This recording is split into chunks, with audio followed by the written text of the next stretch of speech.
to the Marc and Chantal office, and thank you so much for joining us here today. This is our 19th Salon, and today we're co-hosting with our friends from the French Chamber, so thank you guys so much for coming. I'll start by introducing myself briefly. My name is Kira, and I will be the moderator in this salon. So I actually studied law at the University of York, but when I graduated, I felt like something was missing. I wanted to reconnect with my creative side and my love for storytelling. And so when the opportunity came to join Marc and Chantal, I hopped on it, and it has been a joy ever since. So for those of you who are new to the company, salons are a Marc and Chantal thing. So we run salons at least once a year, and we usually explore an engaging topic. And what's special about this salon is, as I mentioned before, we're collaborating with our friends from the French Chamber, but also instead of getting an external speaker, we are interviewing one of our very own, Marc Cansier, co-founder of Marc and Chantal. So along with Marc Brulhart, Chantal Rechaussat, Marc Cansier co-founded Marc and Chantal in Hong Kong back in 1993. Fast forward 30 years later, and Marc and Chantal has offices in Beijing, Kanazawa, London, and Madrid, and continues to be a leading design agency. So in the salon, we'll take a deep dive into the making of this creative force. The first 40 minutes of this talk will be a presentation where Marc will share his insights in his journey of building Marc and Chantal. And then in the last 20 minutes, we'll open up the floor for a Q&A. And then drinks. And then drinks and salami. Right. Thank you, Kira. So, yeah, it's a special one because we are the subject. Normally I moderate, but this time I'll be talking a bit more. Thank you again for the French Chamber for co-hosting and asking us actually very kindly to talk about our 30 years anniversary, which was last year, but we're gonna milk it. It's just gonna go. Yeah. What I want to say is that I asked Kira to moderate the talk because she's the youngest team member of Marc and Chantal, and she joined recently. And so I didn't want it to be sitting here and just, talking about the good old days and what we've been doing. I think having her representing a generation, putting, I think, our journey in perspective from a young person point of view, was also, I think, capable of many things, and maybe being an entrepreneur herself eventually. I think it's interesting to put in perspective, how we started and how maybe younger people today could want to start a business themselves. So this is very much, I think, the angle for today for the talk. Yes. When I heard some of the stories at the start, I was quite shocked because I'm not sure how it would work today. So that's exactly what we'll be exploring. Sorry. Right. So let me just, So for those who don't know Marc and Chantal, I think we evolve a lot, and we'll go for the change, but basically, I would say we are a creative and branding design company. I think our work spanned across Asia and in Europe, actually. But in Hong Kong, you might know, quickly, some of our work. I'm sharing here. We've been working with Salon on some communication, the Harry Hotel. So we're very proud of having created that homegrown Hong Kong brand that is also global, together with Fanny and Aaron Avilela. Central Market, Dagon, and more. So we'll talk about those projects, but I don't think we're going to focus much on the project. on this talk. It's not about the creative process or anything. It's more about our journey. And I will use a few examples, a few work to just illustrate the point. Right? All right, so let's start from the very beginning. So there you are, Marc, fresh out of university at 23 years old, having recently graduated with a degree from a prestigious design school in the 90s. In Paris. I think the question on everyone's minds is, why Hong Kong and why your own company? Wouldn't it have been easier to just join an existing company in Hong Kong? Yeah. Why Hong Kong, I think, is both, it's really circumstances, but also for myself. I think it's interesting that, I realized later, maybe I've been influenced by my family history, because my grandparents, my grandfather, my grandmother on my father's side were in Indochina back in the 20s, 30s, when it was French. And I remember as a very young, as a kid, having Sunday lunch when my grandmother was, doing noodle Vietnamese soup and I remember specifically the cup, porcelain cup, with the rice you can see through, and I was as a kid fascinated by that. So those details I think were, and then all the stories, of course, and of course I guess you built an image, a fantasy of what is, sorry to say, Orient. And then that evolved, of course. So there's a sentimental attachment, I guess, or a fantasy that builds as a young boy. And then moving forward, I moved to Paris to do my study in design at the ESSAC Penningen School in Paris. I did 5 years study there. And from day one, I became one of my best friends to this day was a guy called Hendry from Thailand. We became very friends, and we shared a flat actually for 5 years as students. And on the first year, somebody said to me, "What are you doing this summer?" I said, just going back home, Annecy, it's a nice place in France, close to Switzerland. I said, "Well, why don't you come to me to Thailand?" I was like, "Okay."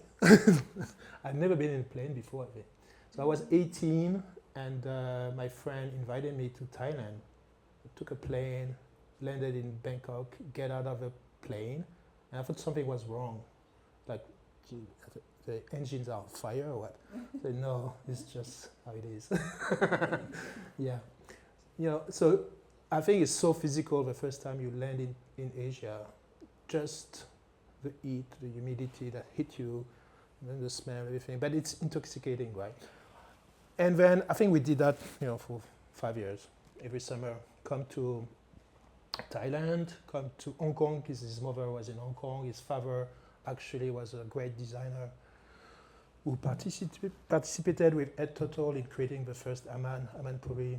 So 18-year-old or 19-year-old, would say, "Oh, let's go down to Phuket." And my father just finished a project. We go down and we take the plane. We arrive there, in shorts and flip-flop. It's like it's the Aman Puri, just open, and we walked in, and they have a villa because they built it, and we're like, okay, like we don't have that home. It's like, so I think all those experiences were transformative. So obviously, I graduate. I did maybe 2 months internship in an advertising agency in Paris, and I say, okay, no, not for me. And I graduated in June, and September I was in Hong Kong. Because at the time, maybe still, Hong Kong was, I think, the place to be, to work, create your business. I'm not sure we knew we wanted to have our own business, and that's maybe the next question. But we certainly thought I certainly thought Asia has so much energy, for a young person. We wanted to do things differently on its own term. I think Hong Kong was definitely fascinating, obviously. you know, just the landing was like out of a movie. Kai tak, right? Kai The tak. old Kai tak. Kai tak, yes. Craziness. Yeah. You could see people in the living room. So I think that's what took me to Asia. Mm-hmm. And then arriving here, I think what we realized is that we were standing out because 92 Hong Kong was British, very British in a sense, and we were French, and it was not that much of a French community yet. And my English was just non-existent. So I would go to interviews and I would just say yes, because I would meet like an Australian guy, then a Scottish guy, then an Irish guy, an American guy, and they're like, what's this language? Because I had my French school English, very poor level, so I couldn't understand a thing. So I think we say yes to anything because we didn't understand, and then people were like, okay, those guys are kind of dumb, but probably they have a good portfolio, so maybe they can do something with us. And so we stand out, basically. Mm-hmm. Yeah. And also, I think we met our partner. So I came with myself first, and then Chantal, from Marc and Chantal. We went to school together, came, and maybe a few months later, and then we met Marc. Yeah, Marc, the other Marc. The other Marc Dolag. He couldn't make it. So before founding the company, actually, Marc was our landlord. I'm going to show you. Yeah. And he rented us his pad on Llama Island. And that was the office back then. And our cats. And the mailbox and the address. I still remember that. So very simple beginnings before moving eventually to the island, to Central and the Hong Kong Island. So I think we started like that, and we quickly realized that we were not really fit at the time. I think the creative industry was very British, very Anglo-Saxon, big company mostly, and with us, we were like not really fitting the mold. So anyway, I think our intention was more to do things in our own way. So we find ourselves being helped by that guy, Australian guy, John Harry, that kind of took us under his wing and helped us get me a working visa, things like that. And also our first sharing this office on Protégé Street. I think now is a hair salon, actually. It's like that small building on the steps, just below the club. Yeah. So I think we came to Hong Kong because I was bored. I didn't see an opportunity in Europe. I was bored with the energy. And then coming to Hong Kong, we didn't think we could get into the corporate game, so we thought, let's create our own space. I think that's the takeaway. Is like, because we didn't fit, we say, let's create our own space. And also we were because my education in Paris is what you would call, for people who know, cross-disciplinary, multidisciplinary design. So we were studying both graphic, but also interiors, movie, photography, all these things, which maybe in the Anglo-Saxon system, it's more specialized, and Hong Kong was very specialized. You were doing logo, you were doing annual report, you were doing advertising. All those things were not mixed. And so when we started, we said, we want to do all of it. And people say, yeah, you go. That's just not going to happen, but thanks, you're cute. Yeah. Good luck, nice try. Yeah. So you've decided to, run your own business, take this plunge. How did you land your first project. I find this really interesting because, you know, you're so young, you're just fresh out of school, and I mean, you didn't have LinkedIn advertisements or Indeed, Glassdoor, all of these resources that we now take for granted. So how do you even find entry point, and how do you get people to even believe in you when you've just started out? I think we were lucky, right? So, as I said, I arrived maybe September '92, and I think maybe 6 months later, somehow, through the organic connection and the small community, I think you have to remember that it's not, of course, today is very different. It's not, we managed to meet people, and because we were so weird and different, like the kids on the block, like it was weird French couple, it was me and Chantal really at the beginning.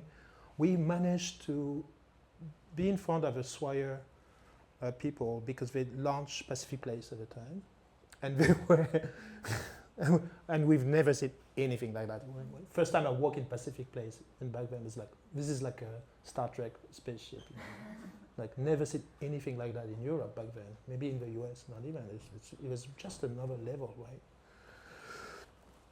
And they asked us to create a concept and a series, a campaign for the year, for the Place magazine, which was for Pacific Place and also for First Class on the Cathay Pacific. I think we were 23 years old, probably.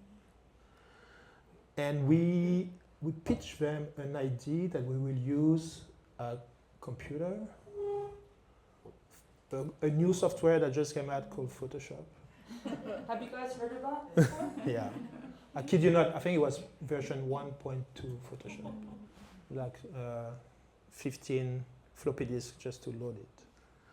And, but we didn't knew how to use Photoshop. We didn't have a computer, but we knew it existed. And we pitched them this idea, and you can see the original sketch here that Chantal did, and we fax it. Yeah, I had to ask Fax. Marc today I just how explained, faxes. Kira, literally what is a fax machine. Yeah. So we fax it, and then we present it, and we say, we're gonna put image of a butterfly, of a leaf on a woman. It's going to be amazing. It's this new technology. It's cutting edge. It's called, you know, photo editing on this new thing called Photoshop, and it's going to be amazing. And they say, okay, do it. Sign. And then we were like, okay, now we need to buy a computer. We need to buy Photoshop. So we lie. We say, you can do it? I say, yes. Of course. Of course. But we had nothing. It was a blatant, white lie. I mean, no, it was a lie. Don't try to cover it. Yeah. With a lie. So, and I think that's the point here is like, you know, we just jumped into it. I had some money, inheritance money. We put all our money into buying so that was a Quadra 950.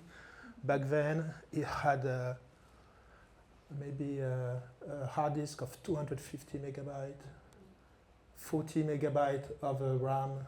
It's just cutting edge. I see he's smiling there. But that thing could manipulate image. And there was no layers, there was no going back. It was just hardcore. And maybe the image was 40 megabyte, which was huge. Today we're working on images that are 2, 4, 5 gigabyte. It's crazy.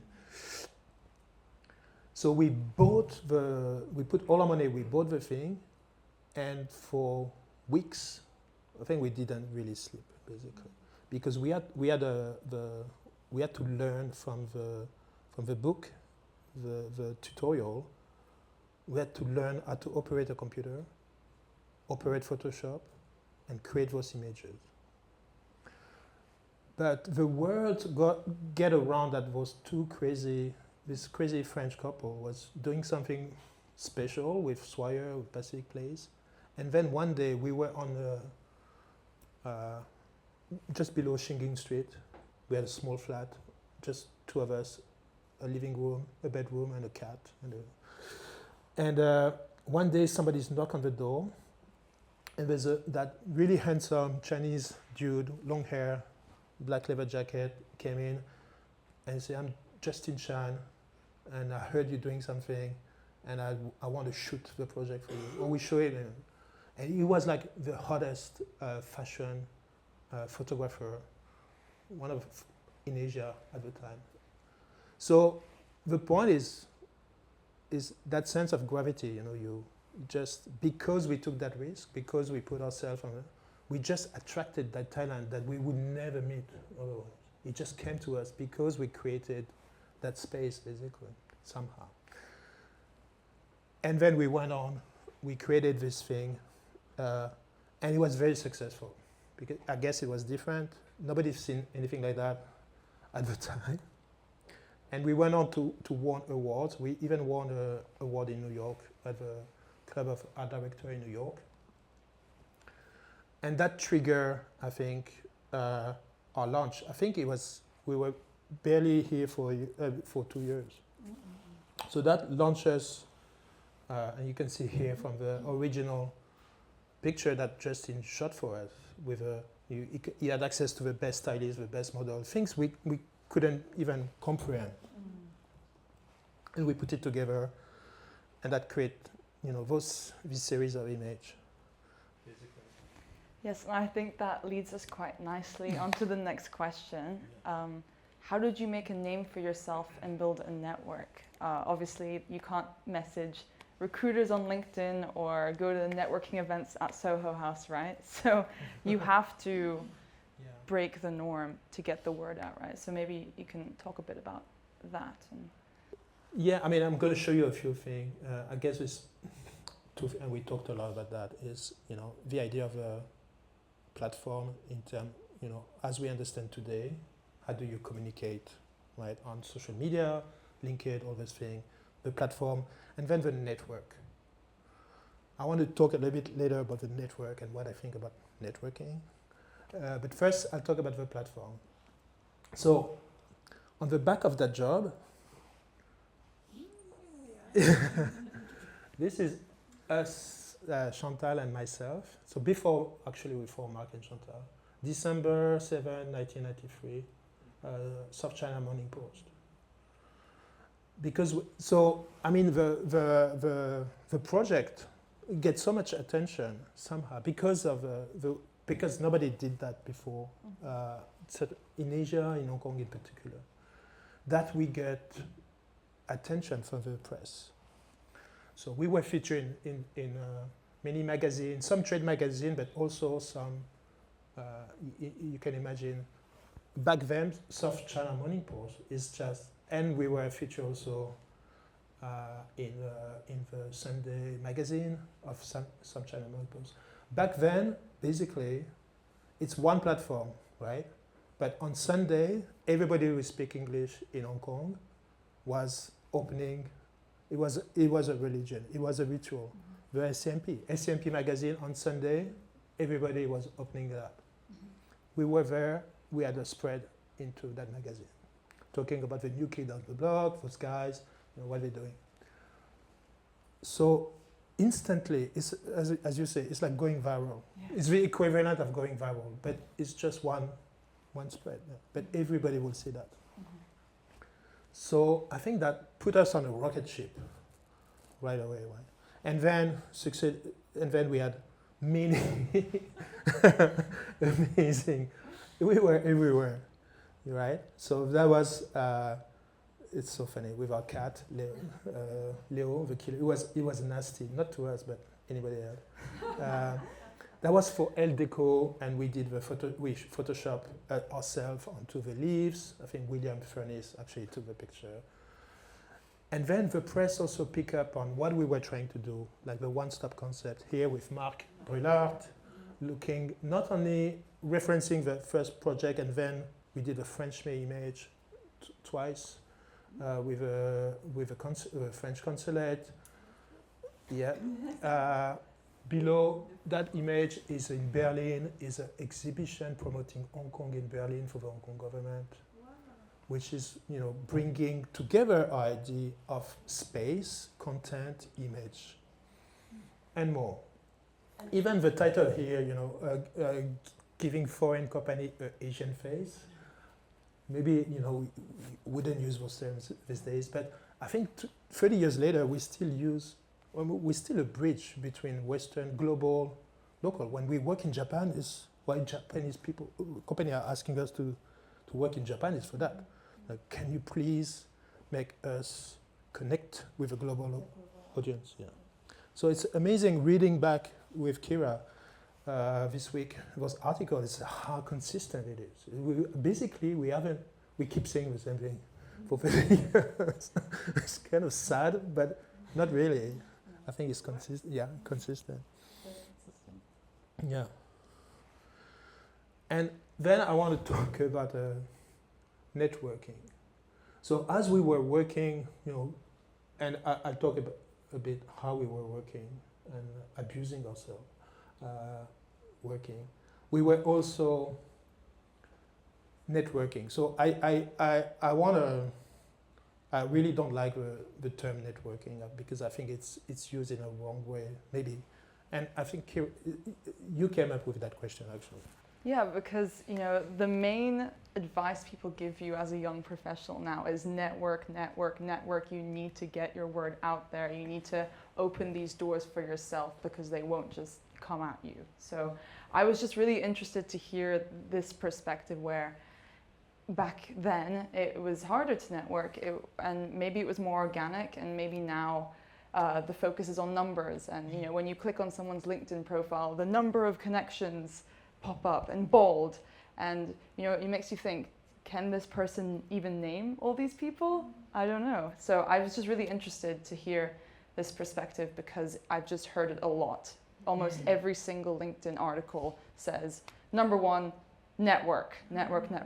So that's why I came up with that. Yeah, so what I want to say, our experience is more like I think we looked at it more like building of course, networking. You have to think of it as building relation, and at least the way we approach it was very, I think, genuine, honest, and we really, embrace people and they embrace us back. And this is an example. We were creative director. Our director for the first big Hermes event in Hong Kong was called Fantasia in the art center. No, Performing Arts Center. Yeah, school.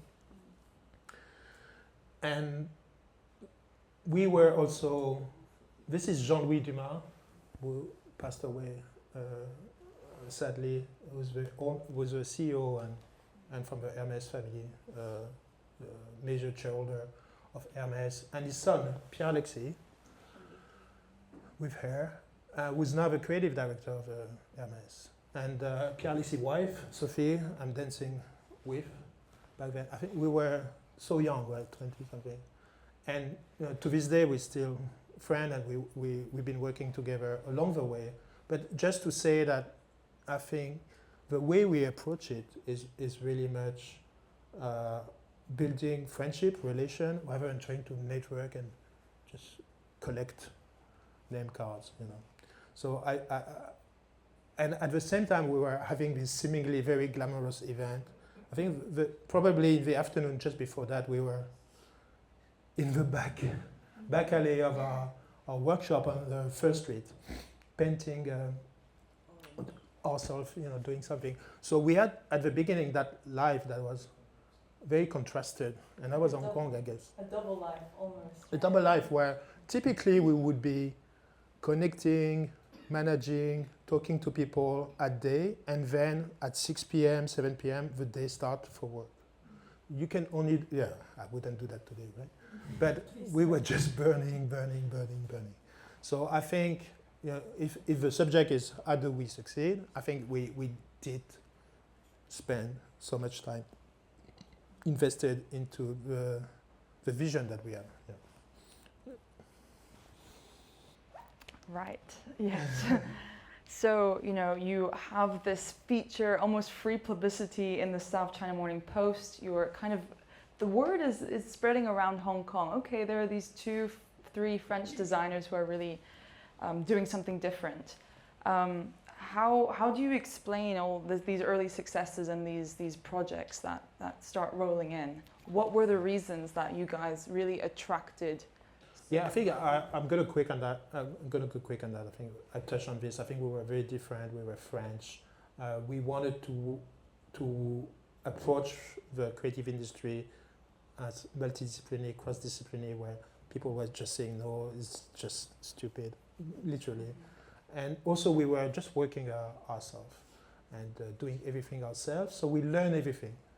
And you can see us here in the back alley of First Street, where we had a small workshop and we were doing window display. I was, if you can believe me, this is me, very skinny version of me, painting backdrop, Marc doing and Chantal, and this seemingly, scruffy, dirty, backstreet work. We were working actually for Pacific Place, Cebu, Kenzo launch of his first perfume in Hong Kong. So from the back of that street, we install this window display in the most pristine environment. So again, it's that disconnect between how we are live and then the perception of what we were doing. And Kenzo came. Was, oh, this is amazing, came to us, blah, blah, blah. So I think it's just putting the energy into it at the beginning and not worrying too much about, how much you burn yourself. Yeah. The blood, sweat, and the tears, it's all worth it in the end, right? Or example, but I think we're going to move it along. Right? Yes. So, moving on, let's talk about as well. Actually, quickly, we'll briefly mention self-doubt, because I feel like it's very common for young professionals to experience self-doubt or even imposter syndrome when they first start their journey in any endeavor, whether it's the creative industry or any other industry.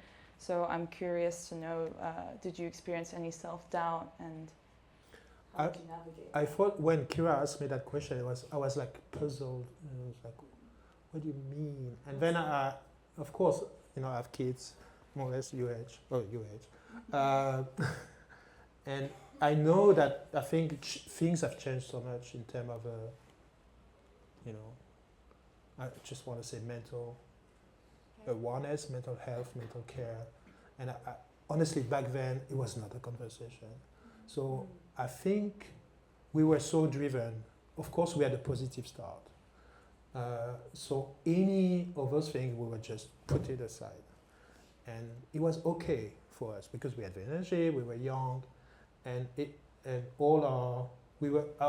think we were abusing ourselves physically, psychologically, everything, all the worst thing, you can think about today, probably we were doing to ourselves, maybe to others, to each other. And it was fine because we were, driving. And I don't think we ever had self-doubt in terms of our business or what we were doing, but I think that leaked into probably our personal, private life, and just to say, don't do it. I don't think it's a healthy way to approach. But imagine back then we had no reference. Mm-hmm. Today it's such a conversation. You go online. You want to create your own business. There's conversation about mental health and all these things, which back then was not. So to answer your question, I think it was no self-doubt, but I don't think what we were doing was healthy either, and I think it catch up with us later, mm-hmm. And that the first hurdle that we face, I think that's where everything came to light. Yes. Yeah. Yes. I remember you mentioning to me before that you kind of had to project the confidence out of pure necessity, because if I don't believe in myself, these people will not take me seriously. So I need to go out there and pursue these big clients and just True. Yeah. I think we were I think perceived by me. I know for a fact that we were also perceived as being arrogant by many people, and I think it's just also a kind of defense mechanism. You just project. You have to project confidence basically, because we were betting on things that we shouldn't, even consider, like, working with Swire when we just arrived or things like that. So I think we had to put up a show. We had to just put everything on the table to go through it. Right? But also, I think we were also facing a lot of a doubt from other people who were questioning what we were doing, saying, yeah, this is not going to work. Those guys, it's just a fluke. But I think the advice is just to shut the noise and don't listen to. If you think you're onto something, if you believe you're onto something and it's going to be and it's different and nobody else is doing it, people are going to say you're wasting your time. Everybody's going to say that. Most people is going to say that. Most people who say that to us are not in business today, I would say. So I think you need to really shut the noise and really concentrate on what you do, but try to do it in a healthy way, basically. Take care of yourself. Yeah, manifest. Yes. We talk about, it's interesting. We talk about, of course, Kira asked me, manifestation, manifest, which is, the buzzword of the CS. And I think of course, manifestation was not a word back then, but I guess that's what we were doing. We were just thinking. I remember constantly, we were dreaming of, what's our next step, thinking about it, and we basically manifesting, but then acting on it all the time, every day. Yes. Yeah, it's not just crystals and praying, right? It's you actually take actions. Yeah. Cool. So you have all these early successes. I always like to think of it like you're on a rocket and you're heading to the moon, but then reality kind of catches up. It's not all sunshines and rainbows. You have more and more projects, and the company expands, so you employ more people. It's more technical. There are more intricacies. Could you tell us about the first major hurdle? Yeah. So exactly. We have a slide, so. Okay, I'll go back to that later. Yeah, so I think that I want to talk about the first crisis. Yeah, so 1997, we built the company very quickly. So it was myself, Chantal, Marc Chantal, three of us designers by training, no idea to manage a business, and I read in the media, in the press, back then that we had 50 people. I don't remember that. But anyway, we were probably as big as we are today in a matter of 3-4 years with no idea to manage people, no idea what we were doing, but still very successful because it was just going. 97, I think, first Asian financial crisis. The currency in Asia dropped to the point where the MFA put Thailand, Korea under control, managing the budget. I think just before the financial, it's not financial, it's currency, or I don't know how you call it, crisis. I think we had 6 months of work ahead of us. In a weekend, we had 0. With 40 people. And of course, we never lay off anybody in our life. And suddenly, we're like, okay, we just want to keep going and see how things go. So we burn all our cash until the day we had no money, we couldn't, and then we had to let go. So it was super messy, super traumatic, horrible time. as a first experience. But I think, of course, out of that, we learn everything. I think that saved us. Without that crisis, probably, because it was so wrong the way we were managing, not managing the company. Without that, I think we wouldn't be here. Of course, if we wouldn't have survived, we wouldn't be here. So how did we survive? I think we basically went from 40 people to 4, just the 3 of us plus somebody. And that's where we asked the hard question. And I think what we did well is really we asked somebody else, Chris actually, a business consultant, to come and really talk to us and help us. And we put on the table what I think first question she asked was, what does success look to you, Marc Cansier, Marc Chantal, for you in 10 years? What is success for you? Mm-hmm. And I think we described what we wanted. And I think we came to an understanding as 3 partners what was success for us. How do we define that? Because for some people it's like, okay, I want to make X hundred of million. Some people, I want my freedom, I want the best project possible, I want to be famous, blah. We put that on the table and then we say, okay, so how do we achieve that? So that was like a renewal, a rebirth actually, for us through that trauma. And after that, we start rebuilding the company. And Asia being Asia, the good thing about Asia is like, after crisis, things go back up very quickly. So thank God, I think that's, we moved to our office in Shingen Street. You guys might know, I think it's a yoga studio now, it's a different thing. We own the whole, we had it painted orange for a long time on the step. It was just printers there, no fancy bio wine and stuff like that. No.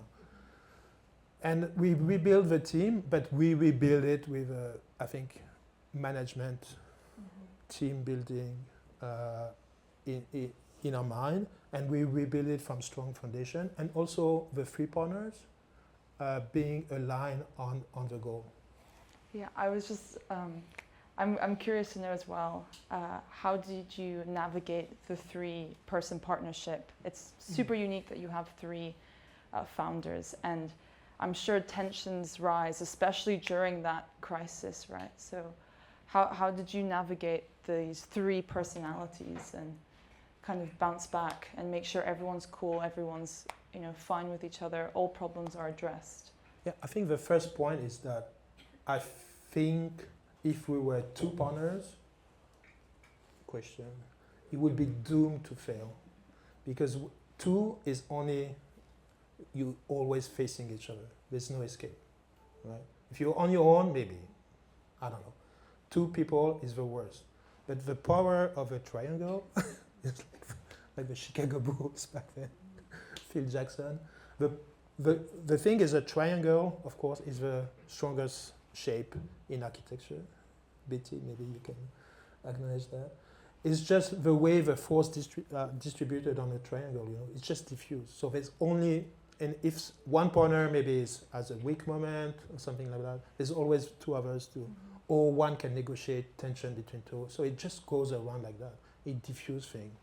So that's first. And then I think the interaction, I think we realized, we knew there's so many things we can do that are overlapping, but I think we realized through the exercise also our differences, our strengths, our weaknesses, and I think we acknowledge those, and we move forward saying, okay, you're really good at that. Maybe you lead that aspect.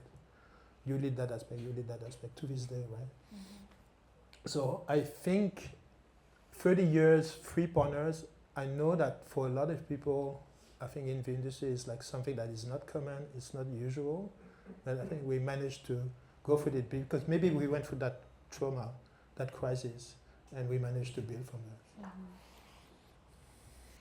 Yeah, you got very different personalities, very different strengths, but somehow it works, so it's really, really unique and great. So you've bounced back from this crisis. How do you keep the momentum going and continue to stay relevant and be a key creative force in the scene? Because it's so common where like we mentioned before, you rocket up to the moon and then slowly you flatline and maybe dip a bit. So how do you keep the momentum going? Yeah, I think it's a very, very good point. I guess there's two aspects to that. It's like, it's true. Once I would say we plateau, but in a good way. Like, we went like that, but you cannot keep going like this. It's just not sustainable, right? So I think a healthy plateau, which maybe, after 5-6 years, is what happened to us. And then we start building maybe in a more thoughtful, gradual, sustainable way, because otherwise you just break everything. Mm-hmm. And we expanded geographically, and also in the type of industry. So thanks to our relation with Swire, of course, and we were lucky to work with them since we arrived in Hong Kong and Hong Kong Land and all those guys still today, right? When Swire decided to create Swire Hotels, we were there, and they asked us to work in China, in Beijing, on the first hotel, which was the Opposite House. So with Kengo Kuma, the architect, interior designer from Japan, I need a battery, guy, somebody. Somebody catch my there, because we're gonna die. Okay, sorry. Can you get my cable for the laptop, because it's gonna die? Yeah, thank you. Sorry, it's live. So we moved geographically. China, we opened up China, and that became huge for us. And hospitality, first hotel, Opposite House, which was a massive thing for the industry, actually. It kind of redefined. I mean, globally, it was a big thing. So we were lucky to do that. And then with a friend at Marriott International, that was here, we started a relationship. After we did Opposite House, Marriott International approached us, and we started that relationship with them, and to this day we do so many projects.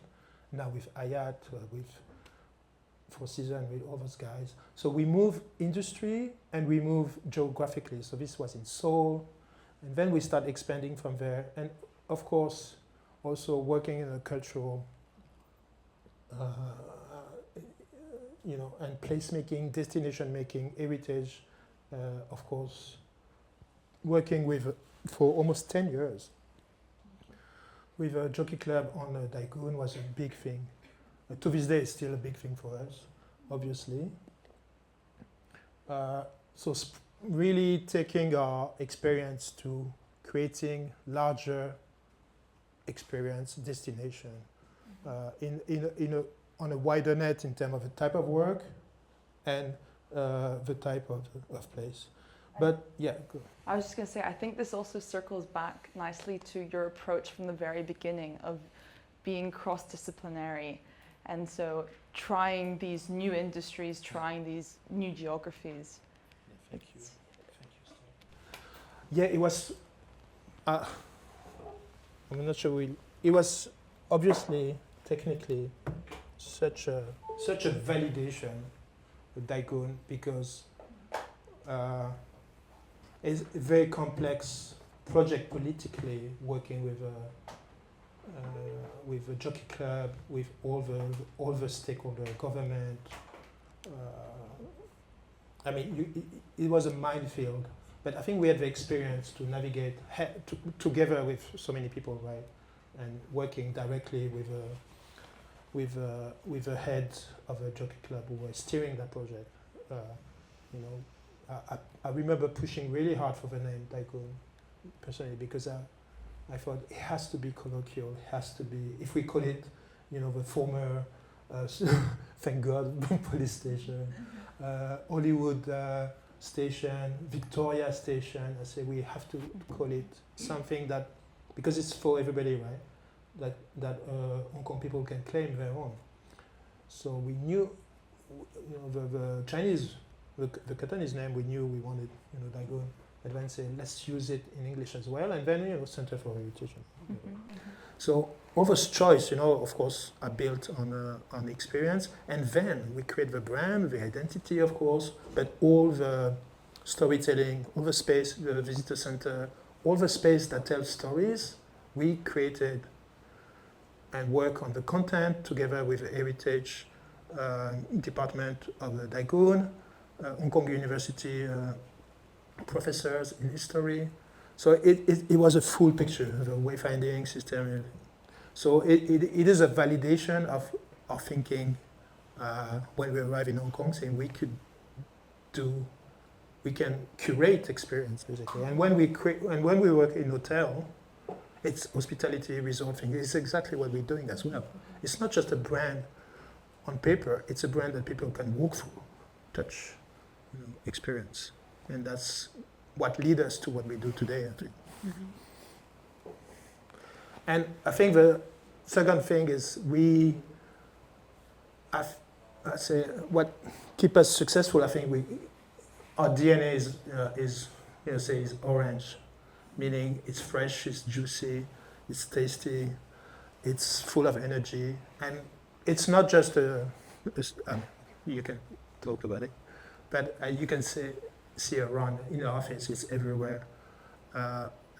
It's really a state of mind, and it's why I think we can keep the energy and attract, all those young talent that really invested into what we're trying to do, and we create. Marc and Chantal becomes, this is things we created with Kapok for our 30 years anniversary, like a capsule collection with Arnaud, Cassel, the caps here.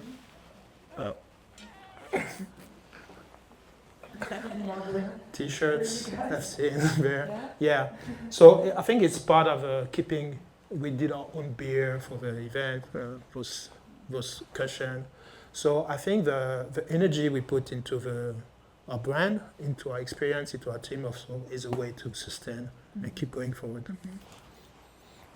And speaking about going forward, what does the future hold? You've had 30 years. What may the next 30 years look like? Right. So I think we are at a stage, there's two things really. It's obviously generational, with, I think having Kira here talking with me, I think it's a symbol of that also. It's like, working with our team, growing, nurturing people, talent, so that I think if they like, the story can continue. And also, I think we expanded just, technically our network with opening office with Agathe Enderberg, who was our director in Hong Kong, moved with a family back to Europe, settled in Barcelona, and then we opened our headquarters in Barcelona. And now from Barcelona and Chantal being in London, we have project is past 4 years, with COVID. So we have project now, we have a project in Marrakesh, we have project in Sweden, in Greece, obviously, a lot of resorts, in Italy, in everywhere. So it's wonderful to spread like that. And recently, we have full-time partners in Japan, in Kanazawa, but we're also working, of course, across Japan. Japan is another planet, so it takes time. But it's so interesting. And Korea also with very dynamic, China obviously, and all the Southeast Asia. So I think we expanding the network, but also we do it is, again, we are not separating cross-disciplinary. We have people in Lisbon working on project in Kyoto and vice versa. Mm-hmm. The point is we're creating a collective brain of experience. So people, wherever they are in the world, they're not working just on the geography, but they are connected to the team so that we share insight, information, knowledge, and different ways and practices and culture. So that's I think, what I'd like to where I'm pushing Marc and Chantal is really to create that collective global brand. Is not world domination, of course. But we had one project in Panama. Maybe one day I'd love to work more in South America. But the point is really to expand our experience, expand our insight, expand our knowledge. And because when we do a hotel in Nara, I think what interests the Japanese people is how do we interpret their culture? How do we translate it? Not just of course, for domestic market, they don't really need us, but at the same time, maybe they do because they want us to reinterpret their culture from a global plateau in a sense, but being very truthful at the same time. So I think that's what we're doing, again, and that's what we were saying when we arrived in Hong Kong. We're connecting those different layers within each individual of a global culture and very local context. Okay, we're going to finish soon. We also expanding or connecting with our network of friends. This is Yvette Kong, the first Olympic swimmer for Hong Kong in Rio, before Chevron just blew everybody away. So she's the first generation, opened the door for the girls now. And she's a close friend of Marc and Chantal, and we did 2 years ago, and now she does many things. She's in Harvard now, MIT. She graduated in MIT. She's teaching in MIT. So we are engaged in the dialogue, and Kira is actually working on this with Yvette so we evolving to transversal design, because I think from Yvette's point of view, being in MIT, talking to engineer, to researcher, to scientist, it's about research and it's about education. So I think the next step for us is really leveraging all this knowledge, all our connection into moving forward. Yes, and I think We're just to, as a final, finish on that. quickly touch on this to allow enough time for the Q&A. Everyone's talking about AI. Everyone's talking about AI, and in particular, its threats to the creative industry.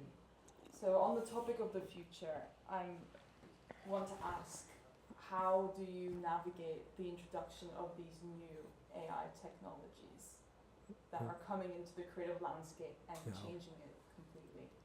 I mean, for us, it just happened last year, I guess, right? I think I first saw ChatGPT, heard about it, and I think the day after I saw that, I asked the team, everybody in the team, guys, you get on that. Let's check it out and try. And now I think everybody in the team has ChatGPT or others as like an assistant. I want to say like this next to them, because a lot of what we do is, I think, and you know very well, 60% of the work we're doing is word, is research, is getting into the culture, translating that. So words are number one in branding. It's the strategy, it's the architecture of branding, it's the messaging, the naming of the thing. So this is just a dialogue between one of our Yuan. We're still working. One of our Yuan has been with me for 15 years, I guess, and she's heading all our work in China. And it's a conversation between her and ChatGPT about a quite abstract cultural concept of the land of nothingness in Chinese, and because we have a project in Qingdao, yes, like the beer, where we are branding a small island. We're branding a small island where there's going to be resort, tourism, so it's private and government, of course. And Qingdao is the northern. It's not Sanya, right? So there's a quality in this island that are quite northern in a sense. So you go there more, it's more meditative, it's more reflective. So the whole concept of our branding is about this kind of isolation. It's also another birthplace, but it's very strong in Tao compared to other philosophical movement. So the way, the middle way, things like that. So I'm not going to read it, it's a bit late now, but you can see that those conversations we're having with ChatGPT, our team having with ChatGPT, we know computers don't think, but looks really close to that. Right? It's still very, we know how it works. I cannot explain exactly how it works. So we have to be careful not to think that they are taking over our job or mine, but we have to acknowledge the power of what it is. And I circle back to when we arrive and we look at Photoshop 1.2, we put it there and we start using it. I think we're doing the same thing today with AI, and of course ChatGPT. I'm not going to show Midjourney because I think it's kind of pedestrian, but we do create image for presentation. But I think the dialogue we're having with those computers, I think it's something we shouldn't shy away, we should embrace. Is it going to change everything? Yes. In the creative industry, yes. So I think I will keep encouraging people to try to think above what we can do as creator, that a machine cannot do, which is feel, touch, go there, understand from a human perspective. Yeah. This is a mood board of this brand we're creating right now in Qingdao, this island, nowhere and everywhere. But thank you very much, Marc. And this is also just, I think you mentioned to me, like, have fun, enjoy the process, right? Yeah, I think we just, during the COVID also crisis, because we were stuck here, so we started, for the whole team, we had DJ lessons, so we started do DJ here, yoga lesson. So I think embracing also different avenues, alleys to express your creativity, I think is something important. I think the team is doing it. I've been doing more and more recently. I enjoy it. It's just a way also to disconnect and at the same time explore new territories. Okay. Thank you very much, everyone.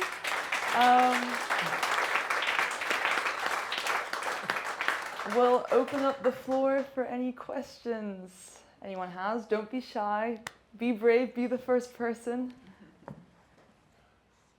Is there anything that you miss in the way we worked when we arrived until we arrived to the Is there anything you miss in the way we work? I mean, we keep running. We keep evolving. Yes. But is there anything that you miss? Something? I can't think, no. Not that I don't want to say that I wouldn't, but I think this idea of change, so we didn't, it's a very, maybe I hope it's not too long, it's an edited version, of course, of what we can talk about for 30 years, but I think I didn't touch maybe on the, our tagline is artisans of change. Meaning artisan because, we like to do things and change, because we're always driven by, I always want change. If things don't change around, then I think something is wrong. So for me, all I want to see is change. Tomorrow has to be different. And it's more like an attitude, I guess, So I don't miss how we were 30 years ago. I acknowledge, the good and the bad, but I don't look at it with a nostalgia, I think, just honestly. Now, I know things are very different. We talked about that. It's like now there's such, going back to the media thing, and one article in SCMP is just going viral. And we managed to get on that platform. So you go on one platform and then everybody sees it. Today, for somebody arriving in Hong Kong, young French people, had to get exposure, I don't know. Like, there's so many channels, so many ways to do it, but how do you get people to, in this multitude, to notice you? I think I don't have the answer, I guess. So it's very different. The more we look back, Because it seems to me someday that I started yesterday. It goes like that, literally. But then I look back with Kira, with the team, and the 30 years anniversary is a way for us to reflect and look at all the things we've done. And actually, our things have changed, yes, for sure. It has changed. Do I miss it? I'm good. I'm thinking of, tomorrow. Yeah. Other questions? Friend? Martin? After having done so much, Yeah. many years, creative process Mm-hmm. or creativity, Mm-hmm. where does it start? Is there a process? Is there a way that you find Yeah. your way through Mm-hmm. thoughts and Yeah, thank you ideas? for that. Yeah. Yeah. Thank you, Arthur. Of course, when we started, it was just us, right, in a living room. So you bear the full weight, right, of being creative. It's all you. We have the idea, we have to execute, we have to set it, we have to do everything. Of course, now it's a team, right? I think that's the point. I love working with a team. Like I couldn't be on my own. So other people, if they just want to be on their own and they function like that. I need to wake up, come down to the office, meet those guys, talk. That's how I function. So then it's more for me, so if the team is feeding, the creativity, I need to put process, I need in place. And it's kind of my thing, methodology, process, I study process, so that we know when we start a project, somebody will come in the company, like Kira just a few months ago. She's got at least there's a framework people can follow, and then it's, I think, the attitude of encouraging people to put their own personality, their own thinking into the process and shining on their own. On a personal level, I think, doing things on the side, like I think the DJ experience, I think like that, being in front of, because when you design something, architect or even us, can take years before. So if I perform a DJ in a club, I got the immediate response. So that's feed my energy also, or cooking or things like that. So having things on the side also that operate on a different timeline, you get a reward on a different timeline, I think really helped me personally. But mostly I think today is the team and the creative process, yes. It's very important to us. I won't get into the detail of it now because it's tedious, but yes. And there's the playbook as well. Yes, so our next project with Kira and Yvette in MIT in Boston is we have creative process, true, but I want to have process where the team, everybody understand. One of the most difficult thing for young creative people to come into the industry is to understand the stakeholders, everything that is above and beyond the creative process. Right? We know how to teach people how to go from A to Z in a creative line, but do they understand, everything that is above in terms of politics, interest, stakeholder, below, perception, personal influence, things like that. So we want to create a wider framework for our teams all around the world to understand that they are focused on this creative process, but there's so many things around, that will eventually really not just influence, but really guide, the final result, as you know very well. Yeah. Do you ever say no to a project? Because you work on magazines, you work on hotels, and apparently everything in between. So when do you say no? I think because it's a 30 years timeline, right? So I think now we are quite focused on the type, as we evolve, we focus on the type of project. So, I don't know what we will do for a magazine today. We're not even asked.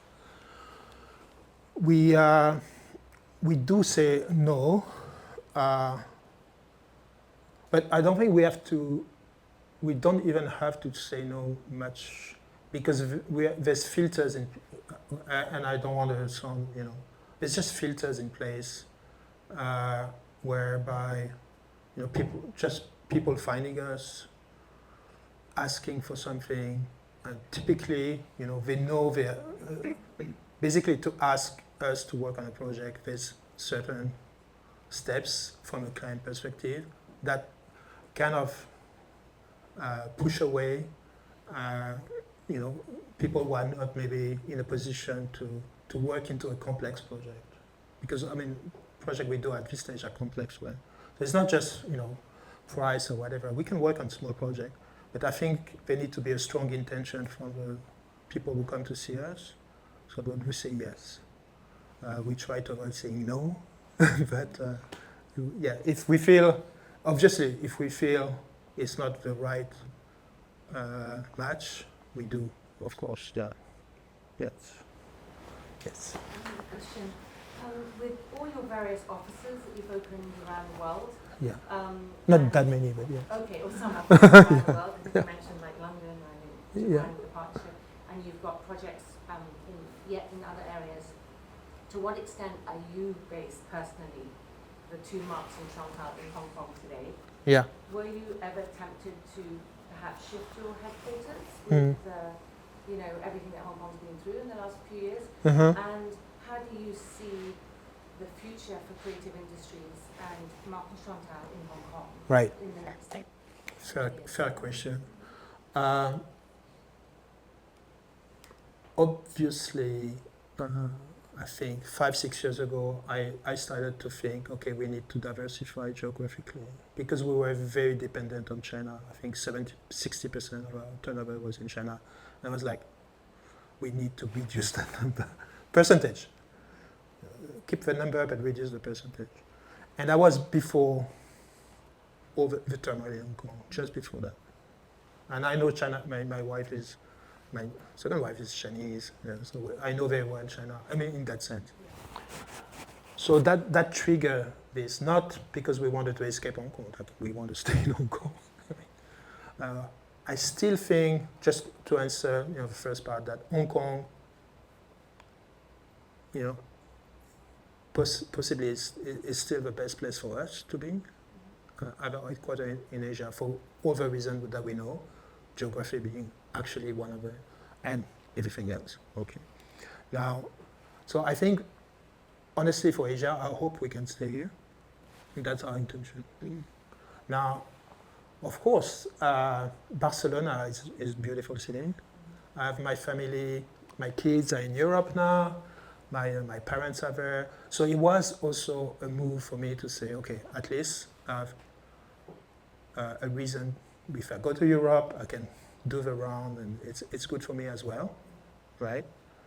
And I was thinking, as we go, maybe I spend more time in Europe. But the more it goes recently, the more I understand still amazingly energetic, how strong Asia is in terms of, I feel I can contribute even more still in Asia with Korea, Japan, Southeast Asia, my God, Indonesia. We have amazing project in Indonesia, in Labuan Bajo, in Flores Island, close to Bali. So I see my personally, I think I'm still going to spend a lot of time in Asia. And I think the company headquarters should remain in Hong Kong. But we will have smaller partnership around Asia, and we will keep building Europe. Yeah. Yes. I have a question Yeah. about growth. Yeah. Physical growth Yeah. and, let's say, knowledge growth of a company, Mhm. particularly for a creative entity. After the financial crisis, Asian The first financial one. crisis, the first Yeah, one, yeah. you mentioned that The first of many. you went through several, I bet. Yeah. You mentioned that you sort of dropped from like 40 to 4. Yeah. And then you slowly, you Something like mentioned Good plateau, right? Yeah. Good flatness, which I completely feel it. Yeah. I agree with it, but I'm wondering, Mhm. now you're sort of back to that number you mentioned, right? Yeah, it's so interesting. I think we're even below. We are, I think we're maybe 30 in Hong Kong. Maybe, okay, let's say 4, which is amazing, right?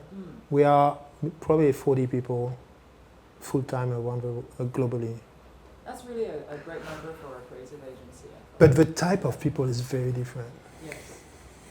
So my first question. Yeah, I mean the type of work is that we are performing is Yeah. very different. Did you grow deliberately to sustain the increased demand?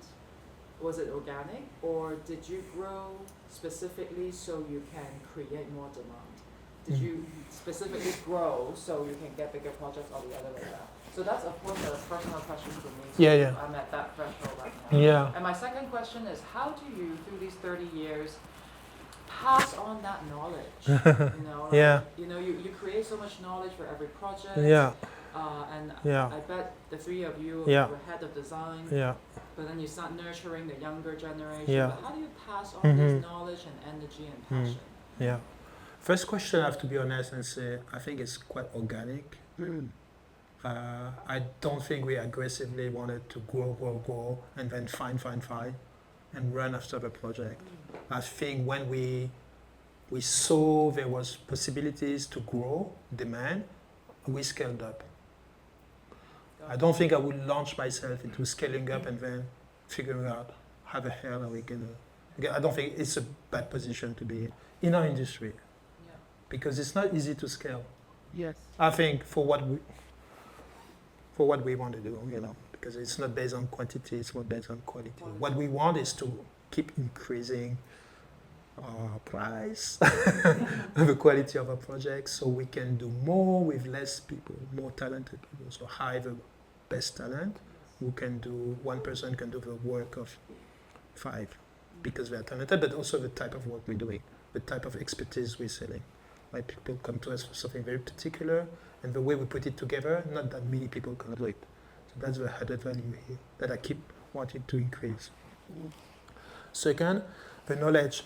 So I think that's what I was talking about. It's like, I think my thing was really, one of my things I love to do was to create process and methodology, and then kind of create an archive of knowledge through the methodology of each project. So I think just to documenting is really one way to pass that knowledge almost mechanically.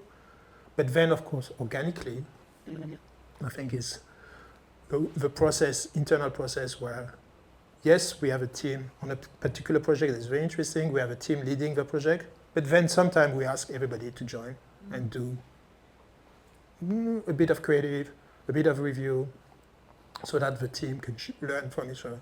So I think that organic learning also, but organized organic learning, and now with a global network, in a sense, is, in my sense, and empowering people, of course, is, in my sense, the way to share that knowledge, both methodologically and organically. So do you document also the processes? Yes, Absolutely, the processes. absolutely. Right? Yeah. We have now the gig economy, and we always say the best creative people are not in agencies. We have a what? Gig economy. People are not working in agencies, they are working from their home, they are working on project base, they are Okay. not physically coming, Yeah, and some of the best talent are not in agencies anymore. right. How did you manage that? We're not an agency. Yeah, I think. I mean, yes, we are, but I think we are. I think the environment we create is not an agency environment, right? As you can walk around, and So I think we are more like I would say we are like a family of creative. So people who come here, I think they feel part of something, and they like the community usage of it. So in a way, that's, I think, our answer to that. Is like, we do work sometimes with people outside, but it's minute, it's 5-10%.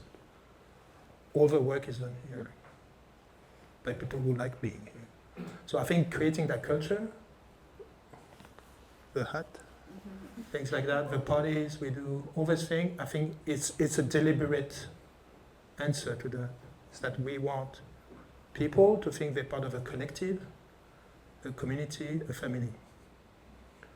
Because we like it, because it's fun, but also that's how we attract and retain the best possible people. So that's quite deliberate, yeah. I really need a drink, but yes, Romy. The last one. Please, yes. Romy. Marc, over the 30 past I think we years- know each other for Exactly, at least 30 30 years, years. and I have followed your work Yeah. from close or from far, and always very close. admired. But one thing is, when I was your client, it was in '98, I think. Mm-hmm. The first trait that you had at that time and that you still demonstrate Mm-hmm. was being pioneers. You and Chantal and Marc were pioneers creatively, methodologically. You were the first one who was talking about brand guidelines. Nobody was talking about I think, yeah, not the first, but yes. or Yeah. graphic charts. Yeah, or maybe. having, that Yeah. multidisciplinarity Applied across- to an environment, Exactly. yeah, an experience. And Yeah. the best testimony is what you were, the highest standards you were putting into your own brand. And I remember each Chinese New Year, the Yeah. gift you were sending, Yeah. the creative kids all around here. I remember Mhm. this photo on Yes, top of the yeah, mountain. it's all around, yeah. And so, as very young people, you were putting the standards just here, not making any concessions, and pulling everybody up with you. Yeah, I'm not sure we were honestly. Doing it on purpose. Yeah, I don't think we were conscious of that. I think it was just the way we were thinking. As I say, because I never worked, I never been employed, but so we had to create our own rules. I'm not saying it's a good thing, right? But it's just that was the thing. So we created our own rules, and everything we put back into the company. Number one, the office here that we bought 15 years ago. So we own this place. It's a huge, okay, it's a great investment. It's one of the best business decisions. But also, owning the office, having the freedom to have that space, is a guarantee to also the quality of the work and the team spirit. Because we know we're not going to move. We're a landlord. So for the work, for the spirit of a company, it does so much, knowing that this is our place. That's what I mean, It's not just transient. It's something that we believe in and we keep putting energy, resource into. Yes, thank you. So when l'école Marc Chantal. So talking about this is, of course, I'm spending more and more time doing. Yesterday I did, or 2 days ago, I was doing a webinar in Japan. I mean, online. I'm doing another one in 2 weeks. It's not teaching I think we like sharing.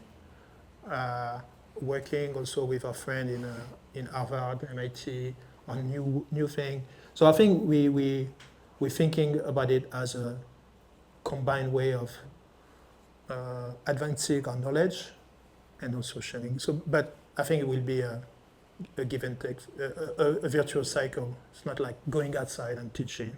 I'm not interested into that. But taking the teaching as part of a process and evolution, I think would be a great thing. So yes, I guess I'm going to do more and more of that. Yeah. Christian, drinks. Any question? Anyway, we can drink and talk, guys. I'm dead. Okay. Thank you so much.